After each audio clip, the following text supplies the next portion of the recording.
Hey, what's going on, everybody? My name is Matt Jarbo. This is $3 Theater, and I wanted to take a look today at the Rotten Tomatoes scores for Ghost in the Shell. Now, this movie has been highly contentious in terms of the casting of Scarlett Johannson, and I personally found it not to be an issue. It's a reimagining or an adaptation. We know how these things work in Hollywood. Nothing is ever kept true to the source material, because if that was the case, the ending of Harry Potter and the Half-Blood Prince would have actually been excited versus what the fuck it turned into, just being a setup film for the final two Harry Potters. But that being said, this movie opens up today, right now, with a tomato meter of 45%, giving it a rotten score, but a 66% of users or audience score actually liked it, which again kind of is not as disparaging as the Iron Fist Rotten Tomato scores from a couple weeks ago, but this is very much in line with the current trend of movie bloggers and the audiences. Movie bloggers have been going down this extremely regressive path recently, where they attack everything. They're not even willing to give something a chance. It's either racist or sexist or bigoted or discriminatory or accused of whitewashing, so on and so forth.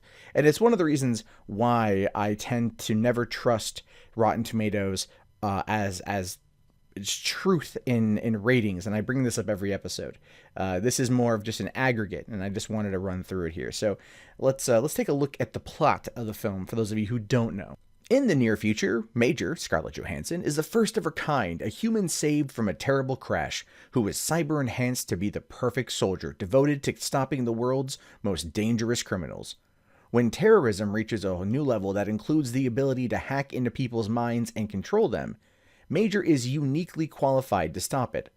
As she prepares to face her new enemy, Major discovers that she has been lied to. Her life was not saved. It was stolen. She will stop at nothing to recover her past, find out who did this to her, and stop them before they do it to others, based on the internationally acclaimed Japanese manga, The Ghost in the Shell. Now, let's take a look at the Rotten score, just to kind of get that out of the way first. All right, so Rotten score, again, 46%. It says here, Valerie Complex from Black Girl Nerds. Ghost in the Shell manages to capture the spirit of the source material with stunning visuals, but the major problems lie in the tonality and the pacing of the film, from which are the film's demise.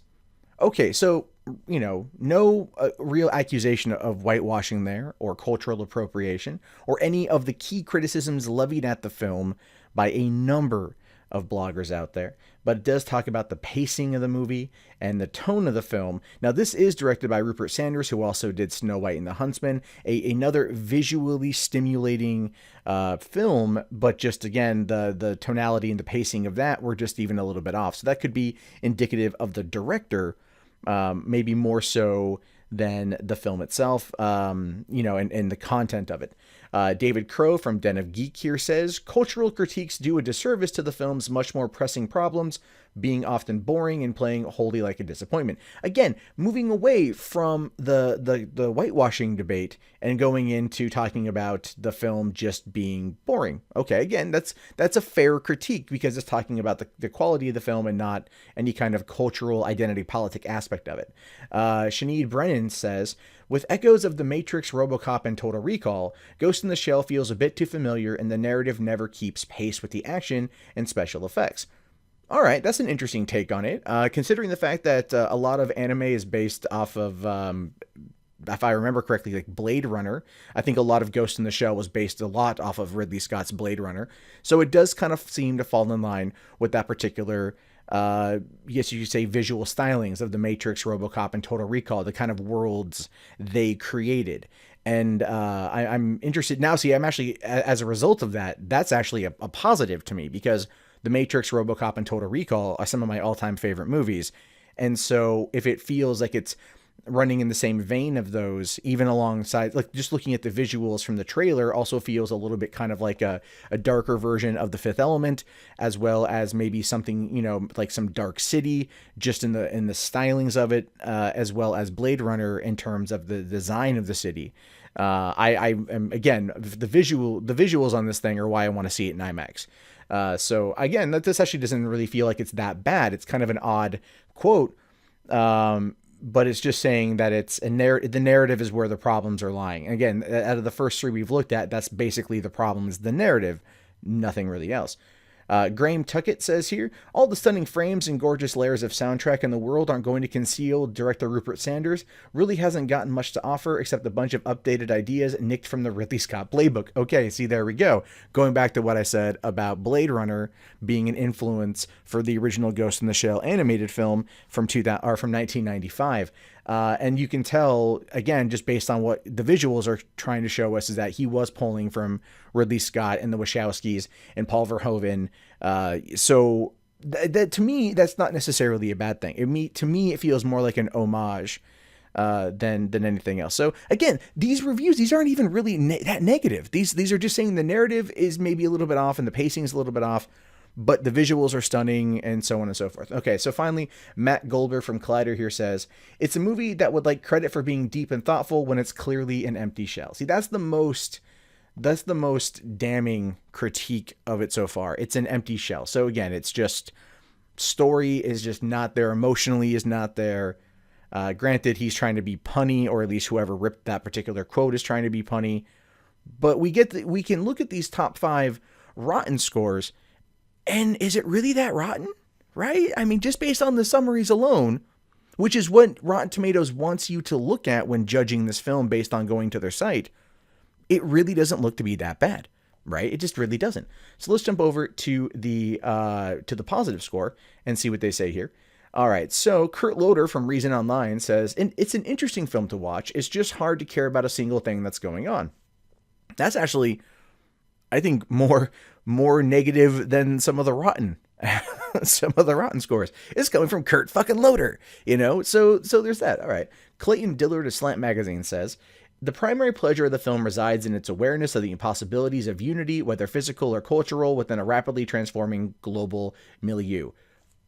That's an awesome summarization, in my opinion, because that is, in essence, a lot of where we find ourselves right now in this society, in this modern world. I mean, just look at the fact that when Scarlett Johannson was cast as Major last year, people lost their collective shit over it, right?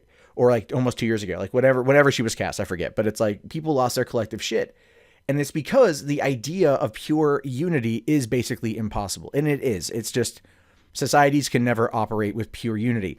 We could tolerate one another, we can handle one another, but ultimately it's never going to happen based on one thing over the other. And I think a lot of people too push the social regressive side of things through like the Oppression Olympics. And I'm not trying to make this a huge issue on that. Like I talk about that a lot on my main channel. This particular movie has been a point of contention in that, so I do apologize for bringing up those aspects. For those of you who don't know what I do on my main channel, I cover social and political current events and so on and so forth. So this film has been very much kind of a big issue on that. And the whole point too is that what Clayton here is saying is very reminiscent of the world we live in, is what I'm trying to get to. But Sunny Bunch from Washington Free Beacon says, Scarlett Johannson is perfectly cast in this visually sumptuous sci-fi thriller.